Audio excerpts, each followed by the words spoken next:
ضرور میں تم کو آزماؤں گا. کس کو؟ انبیاء کو ہی نہیں، صرف اولیاء کو نہیں، ہر انسان کو اللہ آزمائش میں ڈالے گا. اللہ تعالی ہم سبوں کو آزمائش سے محفوظ رکھے. ابھی اس وقت ہی ہم اللہ کے بارے میں شکوہ کرتے ہیں، جب آزمائش آ گئی تو ٹوٹی جائیں گے. ہم اللہ تعالیٰ ہماری حفاظت فرمائے.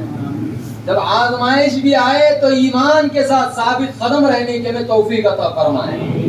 اللہ تعالیٰ کیا ارشاد فرمائے؟ ضرور بضرور میں تمہیں آزمائش میں ڈالوں گا ایک نہ ایک دن.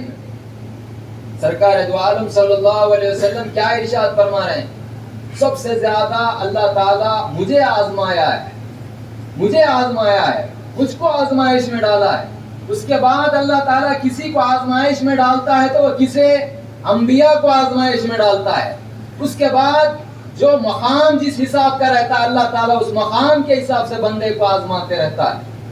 سرکار دو عالم صلی اللہ علیہ وسلم کے بعد اگر سب سے خطرناک اگر کسی کو آزمائش آئی تو حضرت امام علی مقام کو آئی. کیوں؟ وہ مقام بھی ہے، مرتبہ بھی ہے. اللہ تعالیٰ وہ مقام و مرتبے کو سمجھنے کے میں توفیق عطا فرمائے. اللہ تعالیٰ کیا ارشاد فرما رہا ہے؟ خوف کے ذریعے میں تمہیں آزماؤں گا، ڈرا کر میں تمہیں آزماؤں گا، والجوع اور بھوکا رکھ کر میں تمہیں آزماؤں گا، ونقص من الاموال تو مال کو کھینچ کر، تمہاری اولاد کو کھینچ کر میں تمہیں آزماؤں گا، والانفس والثمرات اور تمہاری جان کو لے کر میں تمہیں آزماؤں گا، اور پھل لے کر بزرگوں رزق کو روک کر بھی میں تمہیں آزماؤں گا.